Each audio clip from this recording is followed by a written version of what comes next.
हमारा system disturb होता है।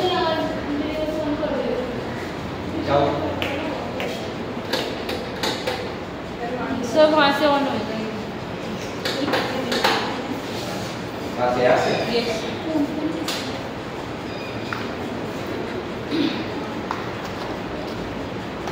तो इसमें क्या आएगा बताइए। राज तरंगिणी, अब टॉपिक पर बात करेंगे तो सारा क्लियर हो जाएगा। आज हम पूरा कंप्लीट करके जाएंगे।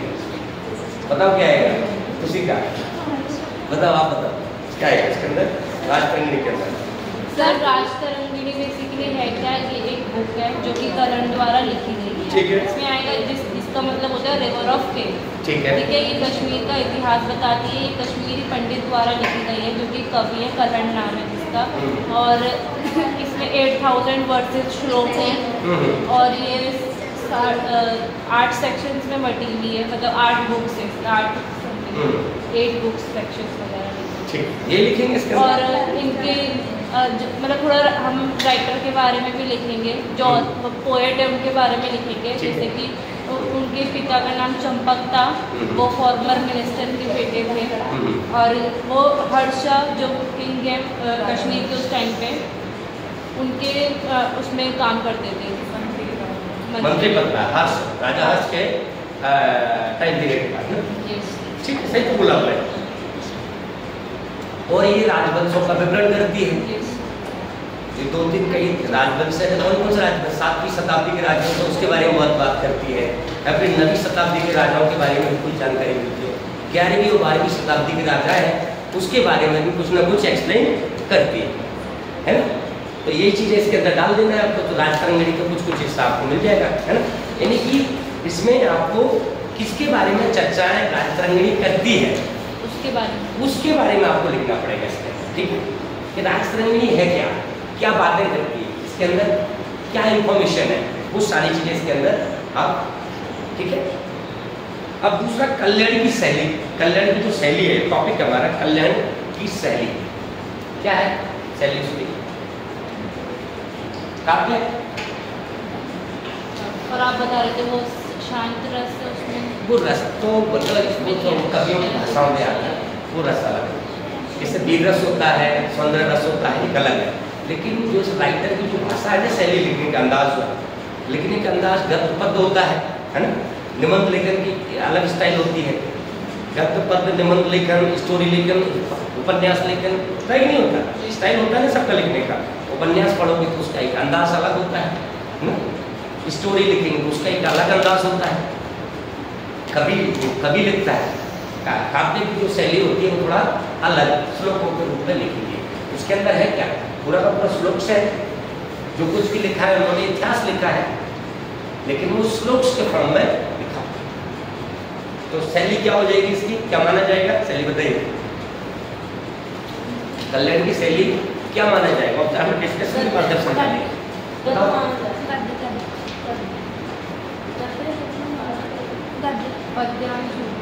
पद्यांश नहीं, हाँ पद्यांश,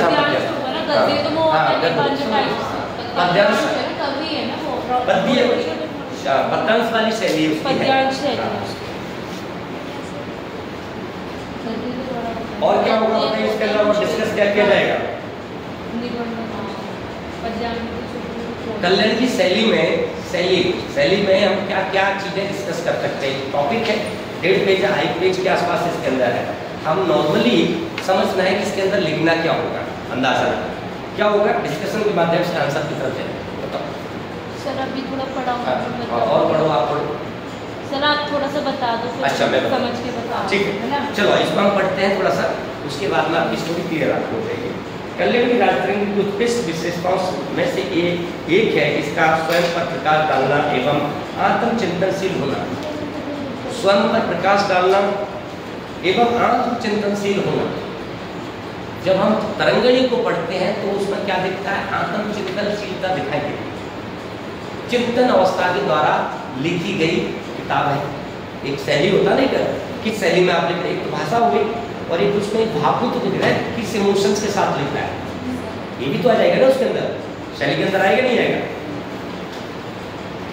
इसकी शुरुआत प्रस्तावना से होती है। इसकी शुरुआत प्रस्तावना से, इंट्रोडक्शन से। जैसे हम कोई आंसर लिखते हैं तो कई स्टूडेंट क्या करते हैं, आंसर में इंट्रोडक्शन नहीं लिखते, डायरेक्टली कुछ अपना अलग तरीके से लिखते हैं, कुछ लोग एकदम अलग स्ट्रक्चर में लिखेंगे, सबके स्ट्रक्चर अलग अलग होते हैं। तो ऐसे ही कहना चाहता है इस बुक के अंदर जो कुछ भी है वो किस फॉर्मेट में लिखी है, किस पैटर्न में लिखी गई है, इसलिए कह रहा है प्रस्तावना भी इसमें दिया गया है ना। प्रस्तावना भी स्टार्टिंग पॉइंट से यहाँ पर जो स्पष्ट रूप से अपना प्रायोजन, अपनी शैली और इतिहास के प्रदर्शन और नजरियों को सामने रखती है, उसकी प्रस्तावना में ही साफ दिखता है। जैसे कि अभी मैंने यहाँ पर क्या बोला, प्रस्तावना बोला था ना, क्या पर क्या पूरी बुक के बारे में हम बोल रहे थे ना, प्रस्तावना लिखना है इसकी। तो प्रस्तावना यानी कि हम पूरा डिजाइन कर रहे हैं कि इसको कहाँ से कैसे लिखा जाए।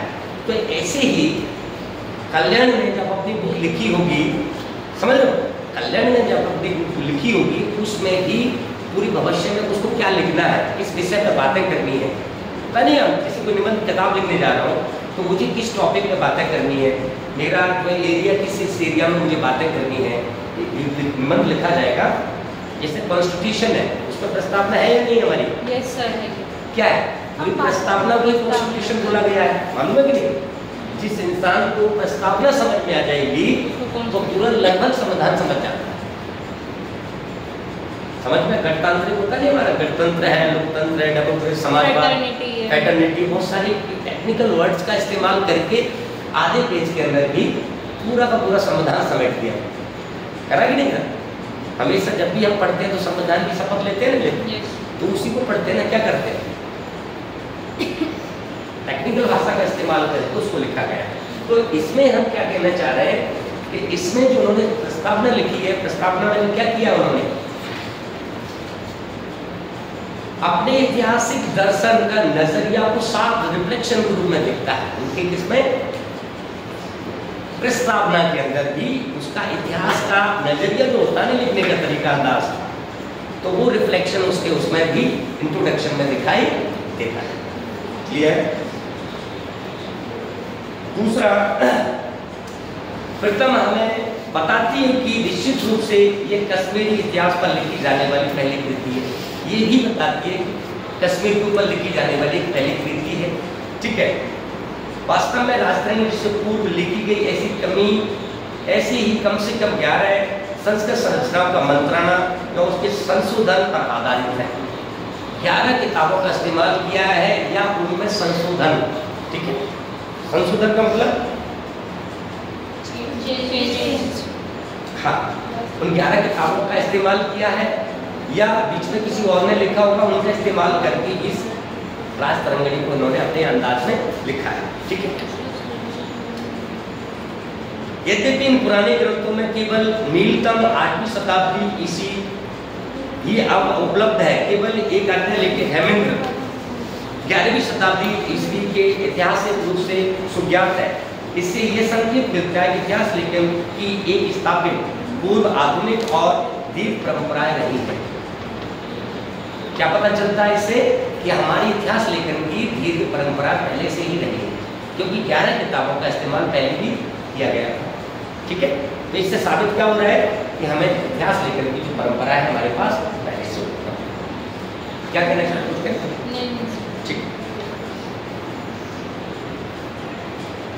इसके अतिरिक्त संस्कृत अंतर वस्तु तथा संदेश का आकार देने हेतु राजतरंगिणी ने व्यापक रूप से अन्य अखिल भारतीय संस्कृत साहित्य जैसे शास्त्र, विधि, निर्देशात्मक, नीति, इतिहास, यानी कि जो संस्कृत के जो हमारे नॉर्मली ग्रंथ लिखने के जो तरीके होते थे, या तो विधि के बारे में बात करेगा, हमारा जो अर्थशास्त्र ग्रंथ है वो किसके बारे में बात करता है, इतिहास की बात करता है, उपदेश की बात करता है, या विधि की बात करता है, या राज्य की?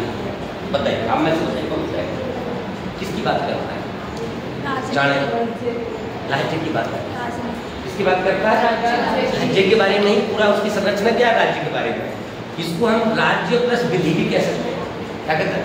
कानून भी तो बताता है ना, कानून एक तरह का संवैधानिक ढांचा है। तो नॉर्मली जो हमारे जितने भी साहित्य ग्रंथ लिखे हैं वो किन टॉपिक के ऊपर लिखे हुए हैं, इसमें लिखा है शास्त्र। शास्त्र का मतलब क्या होता है? शास्त्र, शास्त्र, सर जिसमें लॉज और लॉ हो, कानून हो, स्टेट क्राफ्ट हो, जैसे कि हमें उसने बताया था चाणक्य ने, उसने स्टेट क्राफ्ट में तो बताया था कि एक राज्य को चलाने के क्या नियम होने चाहिए, तो उन्हीं को शास्त्र। ठीक है, शास्त्र बोला, ठीक है, करेक्ट, जैसे ही पकड़ा इसने।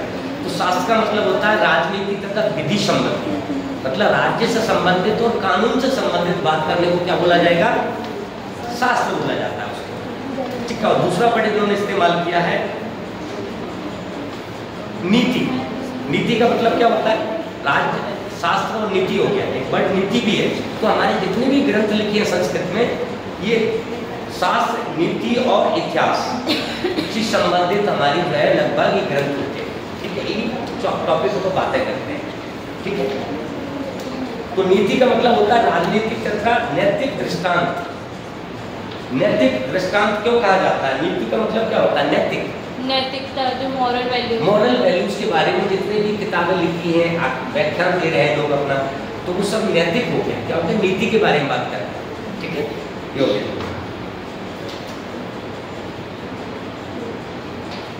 और पीढ़ी दर पीढ़ी राजाओं के नामों का अनुक्रम सूची का अभिलिखित करने वाली वंशावली परंपराओं से बहुत कुछ ग्रहण किया है। मतलब इस किताब को लिखने के लिए उन्होंने इन मेथड का इस्तेमाल कर, विधि, नीति और इतिहास, ठीक है, क्लियर हो गया आपको। और जो हमारे राजाओं के बारे में नॉलेज अगली पीढ़ी को ट्रांसफर करने के लिए कोई ना कोई किताब लिखते ही रहा है, शुरू से लिखते रहे लोग। हर टाइम पीरियड पर कोई ना कोई राज्य कभी रहा है या नहीं रहा है? सब राजाओं के अपने राज्य कभी होते थे कि नहीं होते थे? बताइए, राज्य कभी किसे कहते हैं? जो राजाओं की प्रशंसा के बारे में, तेज बोलिए। जो राजाओं की प्रशंसा के बारे में, राज्य कभी मतलब सरकार के द्वारा, राजाओं के द्वारा बनाए गए कभी राज्य कभी जो उस राज्य के बारे में लिखते हैं और उस कोर्ट के बारे में लिखते हैं, किंगडम के बारे में, अंदर सारे राज्य, वो एक तरह से वो होता है जैसे राइटर नहीं होता, राइटर का मतलब जो कुछ भी भाई हमारे यहाँ पर देश में हो रहा है, आप उसके बारे में लिखिए। राज्य कवि का मतलब होता है कि आप पूरा देश की राज्य व्यवस्थाओं को देख रहे हैं, आप उसके बारे में लिखिए, कुछ ना कुछ लिखते रहिए, घटना जो घटित हो रही है, सर आने वाली पीढ़ी उसके बारे में, ताकि मेरे राज्य के बारे में अगले वाली पीढ़ी को कैसे पता चलेगा? जो राज्य कभी लिखे जाएगा वो धरोहर के रूप में हो जाएगा और उसी को अगली पीढ़ी को ट्रांसफर होता जाएगा, ट्रांसलेट होता जाएगा, समझ गए ना? तो राज्य कभी अटेंडेंस क्या होता है जल्दी, अभी टाइम कितना हुआ? 4:45 हो गए। तो अगर कंप्लीट करते हैं अटेंडेंस आप देंगे उस पर एक पेज निकालिए, उसके साथ पेज में मैं सबको पेज में अटेंडेंस पेज निकालने नहीं लगा।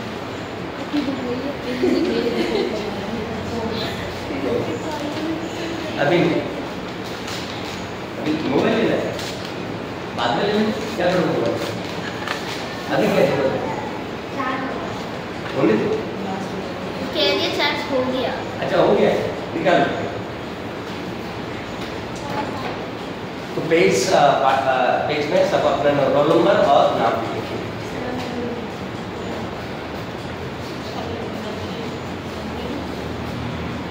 वास्तव में राजतरंगिणी को विभिन्न शैलियों और काव्यों, विभिन्न शैलियां कौन सी हैं?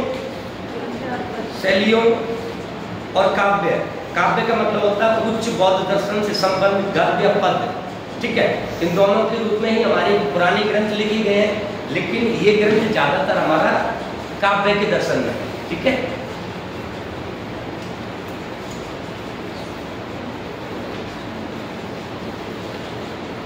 ठीक है, अब दूसरा होगा राजतरंगिणी के अंतर वस्तु। ये तो लंबा हो जाएगा, बार बार रिपीटिशन हो रहा है इसमें, इसके अंदर आप पढ़ोगे ना बहुत सारा चीजें क्या होगी, रिपीटिशन है, ठीक है, पढ़ लेंगे ना।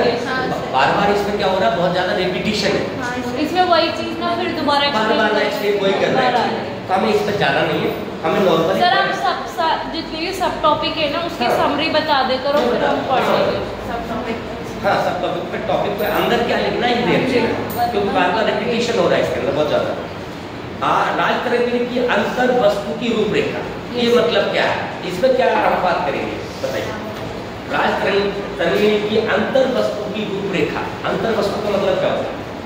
सर मेनली मतलब उसके अंदर एक्चुअल है क्या, राजतरंगिणी है ही क्या, उसमें जो लिखा गया है वो एक्चुअल में क्या है, ये सब बताना है।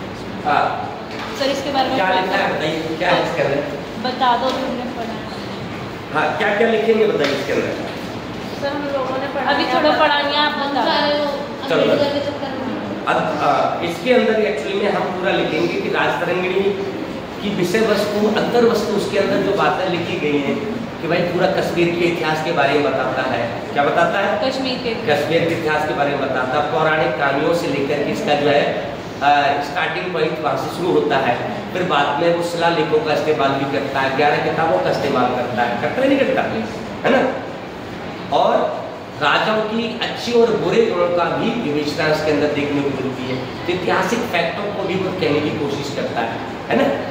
समझ रहे हैं? इसके अंदर ये सारी चीजें आएंगी। और किस किस राजाओं के बारे में इन्होंने पूरा जिक्र किया है, कौन कौन से राजा थे। अब इस राजाओं के यहाँ पर नाम दिया होगा कारकोट, जो 7वीं शताब्दी के आसपास का है।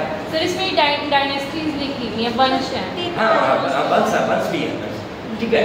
तो कौन कौन सी डायनेस्टीज के बारे में इन्होंने क्या किया है, अपने उनके इतिहास के बारे में एक्सप्लेन किया है। वो डायनेस्टी के बारे में आपको एक्सप्लेन कर देना। विषय वस्तु बोल रहे हैं ना, अंतर वस्तु। अंतर वस्तु का मतलब कि इन्होंने जो किताब लिखी है वो क्या क्या बारे में बात करता है। आज 6-7 राजा है, तो राजाओं के नाम लिखना पड़ेगा। गोंदिया एक राजा है, दूसरा है एक कारकोट राजा है। कारकोट राजा का जो टाइम पीरियड है वो करीब 7वीं से 9वीं शताब्दी के आसपास का है। ये फैक्चुअल है, समझ रहे हैं? ये तो आप पढ़ेंगे तो मिल जाएगा आपको, फैक्चुअल है ये। समझ पा रहे हैं मुझे? और लोहार वंश जो कि 10वीं शताब्दी का टाइम पीरियड का है। और कश्मीर के कई महत्वपूर्ण राजाओं के बारे में उन्होंने अपने जानकारी इस किताब में मेंशन किया है। उनके अच्छे राजाओं का और बुरे राजाओं का भी बारे में सब कुछ यहाँ पर लिखा है। और उस टाइम की जो प्रजाओं की प्रॉब्लम्स थी उनको भी इसमें मेंशन किया है।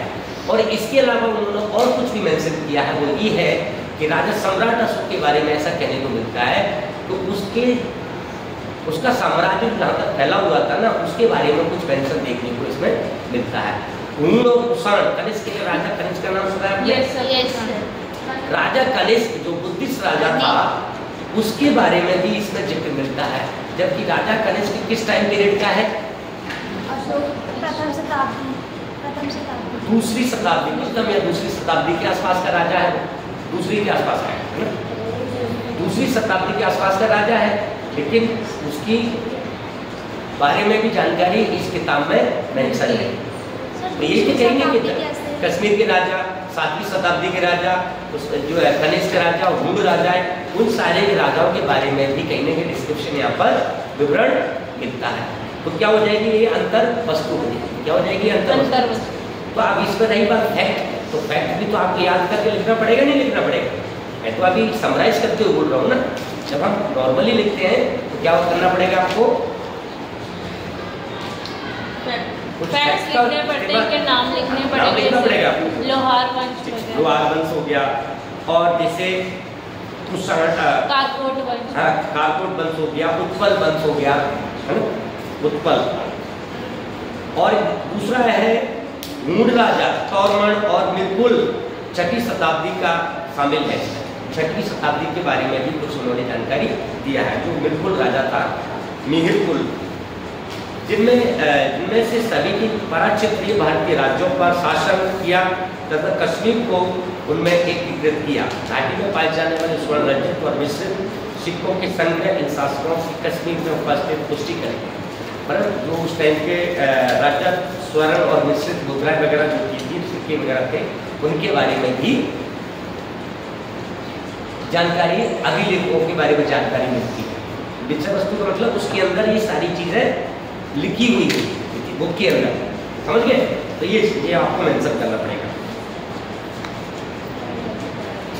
और दूसरा, राजतरंगिणी की कुछ क्षेत्रीय किंतु शक्तिशाली कश्मीरी राजाओं के विषय में भी जानकारी देता है। जितने भी शक्तिशाली राजा रहे हैं, कमजोर राजा रहे हैं, दुष्ट राजा रहे हैं, उन सबके बारे में भी इसमें जानकारी मिलती है। अब इसका मतलब तो ये नहीं है कि वहाँ पर तो सैकड़ों राजा रहे, कश्मीर के टाइम में तो सैकड़ों राजा रहे, कब से हमारा हजारों सालों से है ना, तो हजारों राजा निकल चुके हैं वहाँ से, तो सबके बारे में मेंशन नहीं है, उसने कुछ विशेष राजाओं के बारे में। सर जिन्होंने बहुत सारे कॉन्क्वेस्ट और रेड्स वगैरह किए, जिन्होंने लूटपाट ज़्यादा करी है उनके बारे में। हाँ, कुछ अच्छे राजा और कुछ बुरे राजा दोनों के जो उसके हिसाब से ऐसा लगता है। जैसे मैं कल एक बात बोली, मैंने 6 मेरे पास टॉपिक है राइटर जो पढ़ाने के लिए, लेकिन मैंने असाइनमेंट 6 तो नहीं दिया, असाइनमेंट मुझे 2 पे देना है, तो मेरी मर्जी है ना, मुझे ज़्यादा जो बेहतर लगेगा उसमें दूंगा। जो मैंने कल मैंने कारण भी बताया कि मैंने अम्बेडकर पर क्यों असाइनमेंट दे रहा हूँ, बताया नहीं होता है। वैसे राजा इनमें बहुत थे, क्या थे, हजारों राजा रहे होंगे, तो उनमें से उसको जो कंटेंट मिल गया उसके हिसाब से उसने मेंशन कर दिया। कंटेंट भी तो मिलना चाहिए ना किसी के बारे में, पुराना कंटेंट मिल गया उसको 11 किताबों में से, और उसकी अपनी रुचि भी रही होगी, हो सकता और कई कंटेंट रखा होगा वो मिला नहीं होगा उसको, ठीक है। तो इसने जो ज़्यादातर 8-10 राजाओं के बारे में ही जानकारी दी है, ज़्यादा राजाओं के बारे में जानकारी नहीं, ठीक। और जो नॉर्मल वैसी बुकें लिखते हैं, हिस्टोरिकल जो बुकें होती हैं, आज की जो वर्तमान में कोई किताब लिखेगा, जैसे मैं लिखूँ, कोई भी लिखूँ मैं, जैसे दिल्ली सल्तनत टाइम के पूरा लिखेंगे, तो उसमें जितने भी राजा रहे होंगे, चाहे वो 2 महीने के लिए राजा रहा होगा, उसका भी मेंशन होगा, लिखा जाएगा नहीं लिखता है, नॉर्मल किताब लिखते हैं तो उसमें सब कुछ मेंशन करेगा, क्योंकि अभी हमारे पास क्या है, डाटा। उस टाइम पर हमारे पास डाटा नहीं, तो 11 किताबों में जो मिल गया होगा वो लिख दिया होगा, ठीक है।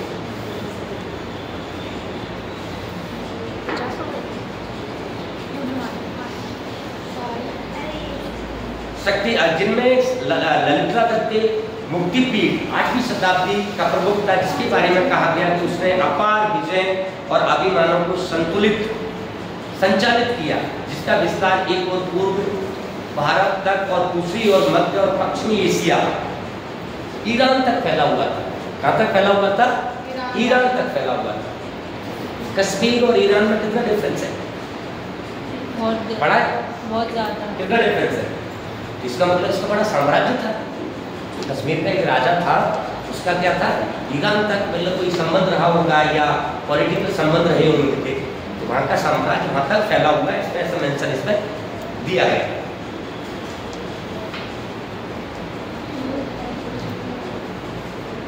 राजा अंतर अवंती वर्मन 9वीं शताब्दी के विषय में भी सुनते हैं। अवंती राजा अवंती के बारे में भी उन्होंने क्या किया है, अपनी बुक में मेंशन किया है। राजा अवंती जो 9वीं शताब्दी का राजा था, आवाज नहीं करना है, आवाज नहीं करना है, अवंती 9वीं शताब्दी का राजा था, उसके बारे में उन्होंने जिक्र किया। राजा अवंती का काम क्या था? इसका ये था कि जो घाटी, ऐसा सुनते हैं कि घाटी के बाढ़ को नियंत्रित करने के उपाय हेतु विख्यात है। राजा अवंती वर्मन का ऐसा माना जाता है कि घाटियों में जो बाढ़ वगैरह आती थी, उस बाढ़ को कंट्रोल करने का उसको अंदाज रहा होगा या कोई तरीके रहे होंगे, जादू मंत्र टोना जो भी रहा होगा, मुझे नहीं पता है ना। तो ऐसा उसके नाम से फेमस है। जैसे कि सम्राट अशोक किसके नाम से फेमस है? तलवार के नाम से फेमस है। और दूसरा अहिंसा के नाम से फेमस है। कलिंग युद्ध लड़ा के नहीं लड़ा उसने? तो सम्राट अशोक को किसके नाम से जाना जाता है? तलवार के नाम से जाना जाता है, जाना जाता है। पहला लक्षण तलवार है, दूसरा लक्षण शांति। बौद्ध धर्म जब उन्होंने क्या किया, जब अपनाया, और उन्होंने अपने बेटा और बेटी को भी श्रीलंका भेजा, तो लास्ट में बुद्धिस्ट माना गया। और पहले तलवारधारी था, खतरनाक राजा था दुनिया का, भारत का। आया नहीं था, बताइए। उससे ज्यादा खतरनाक का राजा अभी तक किसी को माना नहीं गया है, जितना उन्होंने मारा था लोगों। उनके अंदर दोनों लक्षण है, तलवार वाला भी है और साथ साथ में बाद में तलवार त्याग भी दिया और बिल्कुल टोटल अहिंसक हो गया, ठीक है। तो ऐसे ही जो राजा का नाम ले रहा हूँ, अवंती वर्मन, इसके बारे में ऐसा पहचान है कि भाई ये बाढ़ों को नियंत्रित करने को उपाय इसके पास थे। और सर जो राजा हर्ष के बारे में उन्होंने लिखा था अपने इसमें रजत रंग हर्षवर्धन ने, तो उनके बारे में ये भी लिखा था, उन्होंने मंदिर भी बहुत ज़्यादा तोड़े थे राजा हर्ष ने। अच्छा, राजा हर्ष ने? राजा हर्ष ने, हाँ। जो जिनके बारे में इन्होंने लिखा है कलहड़ अच्छा। ने, इन्होंने अपनी बुक में लिखा भी है ये कविता। कहाँ पढ़ा तुमने? तो मैंने देखा, हाँ, मैंने देखा है क्या बता ना मुझे बता, सब कुछ सुना नहीं सर? यूट्यूब पे देखा। अच्छा, यूट्यूब पर देखा, वेरी अच्छी बात है। तो उसमें राजा हर्ष ने क्या किया? बहुत सारे मंदिर तोड़वाए। तोड़े थे, हाँ, तोड़वाए थे तोड़वाई तो उसका मेंशन उसने किया कि इसमें मंदिर कलहड़ ने, क्योंकि वो कश्मीरी पंडित थे ना, हाँ हाँ हाँ, और वो कवि भी थे, हाँ। इसलिए उन्होंने मेंशन करा था अपनी बुक में। ठीक, अच्छी बात है, बहुत बढ़िया वीडियो देखा है।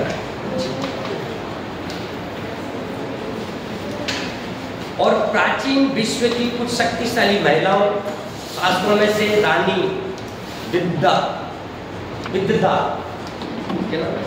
दिद्दा, रानी दिद्दा के बारे में भी, एक रानी के बारे में भी उन्होंने मेंशन किया है। जो शक्तिशाली रानी नहीं होगी, इसका टाइम पीरियड क्या है? 10वीं शताब्दी के आसपास की कोई रानी नहीं होगी कश्मीर की, है ना, उसके बारे में भी उन्होंने मेंशन किया है। कल्लड़ इन शासकों के समय में होने वाली प्रमुख घटना और बाद के शासकों तथा दरबारियों की नीतियां, कृत्यों और संघर्षों का वर्णन है। देखिए सुनिए बड़ा ध्यान से, इन्होंने क्या हो जाता है, किसी का बताइए, आपको बताइए, आपको क्या इतना भागने की होता है, तो काम करते हो बन जाएगा क्या? और पहले मेरा कॉलेज में रहते रहे, तो मैं बहुत ज़्यादा फ्रस्ट्रेट हो जाती हूँ, 5 दिन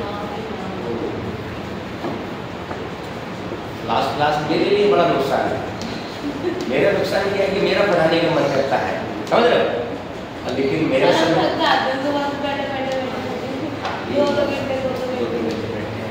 हो सकता है कि ऐसा तो नहीं मैं पढ़ाता हूँ बोर हो जाता हूँ, ऐसा नहीं है, टायर्डनेस ही कारण है और कुछ कारण नहीं है।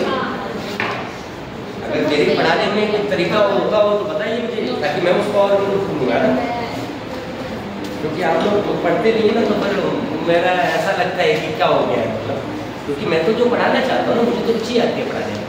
मैं इसके अलावा भी पता है क्या करता हूँ, जो नॉर्मली जो मैं इग्नोर पढ़ाता हूँ तो वहाँ पर भी हमेशा पढ़ाने की कोशिश करता हूँ और ज़्यादा टाइम देने की कोशिश करता हूँ, जो मेरे से बनता है। मैं एक्स्ट्रा क्लास भी लेता हूँ, आपका भी कुछ टाइम बाद मैं एक्स्ट्रा क्लास लूँगा ऑनलाइन, लगता है कुछ सिलेबस हमारा इसमें रह जाएगा, मानते हो नहीं मानते हो?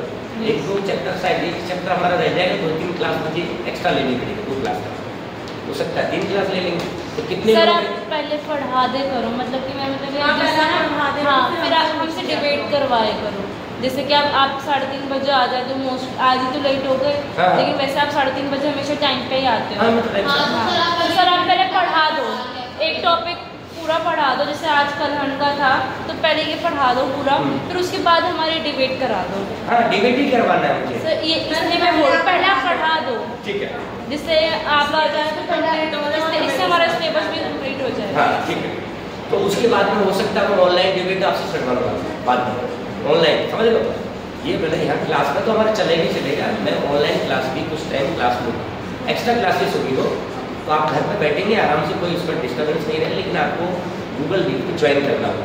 क्या करना पड़ेगा? ज्वाइन तो कर लेंगे नहीं करेंगे? Yes sir. और ऐसे हम बोलते हैं, ऐसे वहाँ बोलना है, मेरी क्लास चाहे गूगल मीट पर करिए, यहाँ पर आप देख पा रहे हैं, वहाँ देख नहीं पाएंगे, वहाँ पर बस कान लगा के सुनते रहना है। क्या करना है? कान लेकर सुनना है और अपनी बातों को अपने सामने बोलते रहना है। और दूसरा इस पे जो इसका क्या हमारी छुट्टी छुट्टी करने का, अभी छुट्टी करो क्यों? निकल गए, सब चले गए। चले गए तो मेरा सिलेबस कैसे पूरा होगा? मैं तो बड़ा पैसा हम कि आप आते पहले फटाफट पढ़ा देंगे, फिर उसके बाद हमारी डिबेट करवा देंगे ताकि सिलेबस भी कंप्लीट हो जाए। और अब तो है सर, अभी तो है काफी किसी का विश्वास लग रहा है हाँ सर। सर, क्योंकि इस टॉपिक के बस 4 रह गए। इसका तो ये तो लगभग हो ही गया हमारा, लगभग इसका कुछ बचा नहीं है, तो बार-बार रिपीटिशन हो रहा है, वो सारा हो गया है। इसमें देखो थोड़ा ये आध्यात्मिक आलोचनात्मक कृति है, क्या है ये बुक जो है ना, क्रिटिसिज्म बेस्ड बुक है, सबसे ज़्यादा क्रिटिसाइज करने वाली बुक है। अभी तक संस्कृत लेखों में जब देखने को मिलती है तो सबसे ज़्यादा क्रिटिसाइज करने वाली बुक, ठीक है? किसी का तर इसके बारे में कभी दिमाग में घूम रहा है, दिमाग में चलते हैं परेशान है ऐसा भागने के गुण ज़्यादा रहते हैं। बता दो हफ्ता ही मेरे को छुट्टी नहीं होती। चलो ठीक है, मैं समझ रहा हूँ आपको तकलीफ है, लेकिन इससे मेरा तो नुकसान होता है ना। सर नेक्स्ट क्लास में आप आते ही पढ़ा दें। हाँ। आते ही शुरू कर दें। तो उससे क्या होगा? तो उसके बाद बजे कराना है सर, 4:30 बजे डिबेट कराना, 1 घंटा पहले पढ़ा। पहले 1 घंटा पढ़ा दो। Yes, sir. हाँ, फिर डिबेट कराना। 4:30 आप पढ़ा देना, फिर उसके बाद आप आधे घंटे डिबेट डिबेट करवा कराना। देना। आधी ठीक रहेगा ना। सिलेबस भी कंप्लीट हो जाएगा। पहले मैं जाकर और सर जैसे इसमें जैसे आप सारा पढ़ा रहे हो ऐसे नहीं, मतलब कि आप हर उसमें से थोड़ा थोड़ा थोड़ा थोड़ा अबे ये सुन रही है, 5 मिनट के अंदर इसको पूरा कंप्लीट कर रहा हूँ, 5 मिनट के अंदर हो जाएगा। सर 5 तो बनने वाले हैं। अभी 5 टाइम बज कितना हुआ है? 5 बज गए। 5 बज गए? 5 बज गए, इसलिए बोल रही हूँ। क्या हो रहा है मेरे साथ? सर आप लेट है ना? लेट क्या होगा? मुझे बहुत कम लग रहा है, ऐसा लग रहा है मैंने कुछ पढ़ा ही नहीं, मुझे सैलरी मिलती है पढ़ाना लग रहा है, समझ रहे हो? छोड़ देना बड़ा मुझे अजीब सा लगता है, लेकिन आप लोग भागते हैं पता नहीं क्यों। सब लोग भागना चाहते हो? Yes sir. कितने लोग हैं? सब जा रहे हैं, सुबह से आएंगे। तो मेरी क्लास में थक जाते हो आप? सर सुबह से शाम होते होते ना कि एनर्जी सब खत्म हो जाती है, खाना वाना नहीं खाते हो? सर अब जाएंगे। लंच करते हो नहीं करते? करा सर सब? 1 बजे लंच कर रहा है, 4 घंटे हो वो गए। भी खत्म हो गया। हाँ बताइए, अब कुछ बाहर आपको लग रहा है खत्म हो गया है? एनर्जी बिल्कुल खत्म, आसान नहीं होता।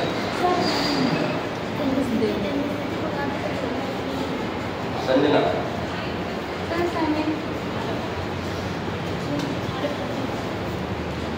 रिया, इसका कौन है रिया? रिया कौन है? सर दूसरी लिया है अच्छा दूसरे का। एक कौन है? रानी कुमारी। कौन है रानी कुमारी? अच्छा ये रानी है। और रिया शर्मा। रिया कौन है? रिया किसी दूसरे का? अच्छा दूसरे का चले गए। हल्का 2 मिनट में इसको कंप्लीट कर, 2 मिनट में लाइन कंप्लीट कर। अगले दिन मैं अम्बेडकर स्टार्ट करूँ। आज मैं अगले दिन जो है मेरा आपको कितने पढ़ना पड़ेगा? नेक्स्ट क्लास, हाँ नेक्स्ट क्लास मेरा अम्बेडकर से स्टार्ट होगा। ये मैं आज ही टाइम निकाल के आया था कि आज इसको मैं कंप्लीट करूँगा थोड़ा सा। आज इसका पूरा ही होने वाला 2 मिनट में, 5 मिनट 5 मिनट हाँ पूरा लगभग हो गया, इसमें कुछ बचा नहीं है ना। इसमें क्या है हो गया।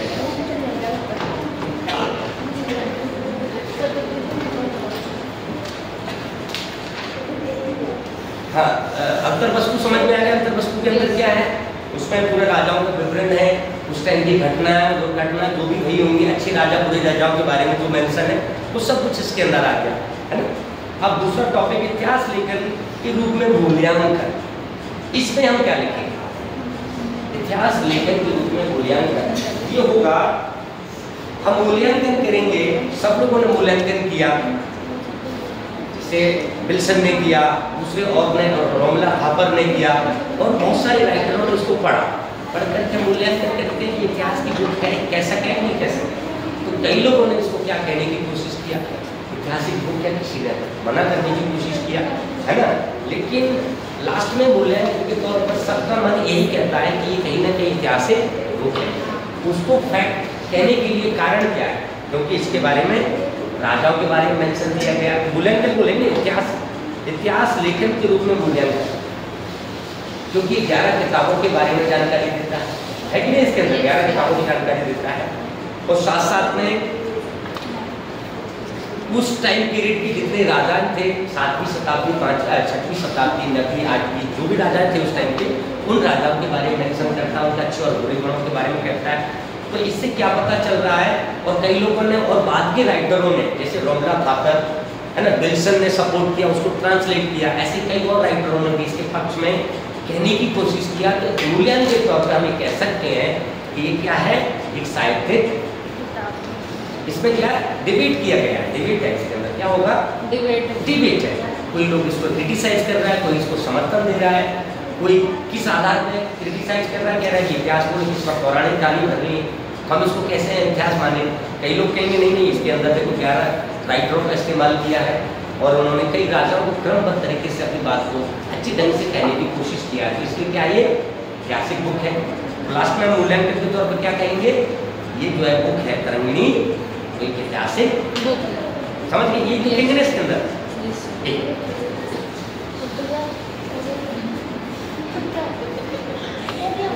और इसने ये भी कहने की कोशिश किया है इसके अंदर कि जो पहले की संस्कृत किताबें होती थी हमारी, वो ऐतिहासिक किताबें नहीं थी, बल्कि ये कहने की कोशिश किया है कि जो संस्कृत साहित्य है, उस संस्कृत साहित्य को भी ऐतिहासिक ग्रंथ उसके रूप में माना जाना चाहिए।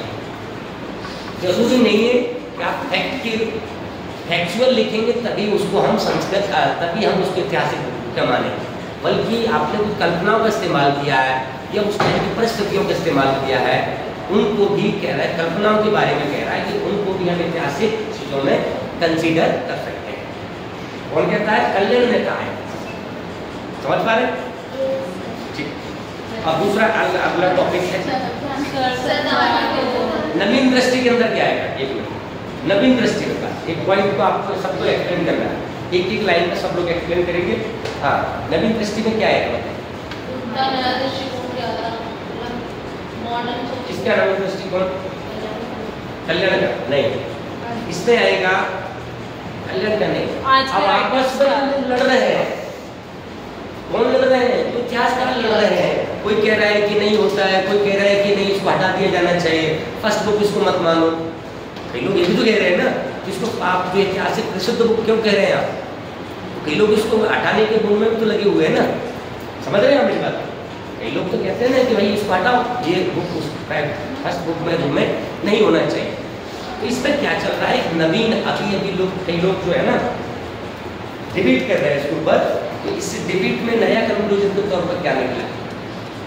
नया कंक्लूजन के तौर पर ये निकला इसमें, वॉल्टर स्टेज ने, जैसे कि इसके आग्रह ढंग से वॉल्टर ने लॉरेंस मैक्री राजतंत्र की प्रकृति और देश का निर्धारण करते हुए सामान्य विश्लेषण संस्कृत की परंपरागत भारतीय श्रेणियां जैसे रस काव्य की ओर लौटे हैं, और रस का तात्पर्य सौंदर्य के 9 रूपों के स्वभाव से है। वीर रस, श्रृंगार रस, प्रत्येक संस्कृत काव्य रस का कृति को इनमें कम से कम किसी एक से परिपूर्ण होना आवश्यक है।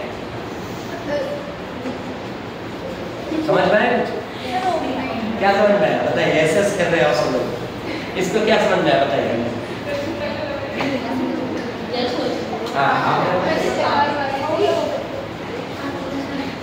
हाँ, नवीन दृष्टिकोण में क्या है बताइए?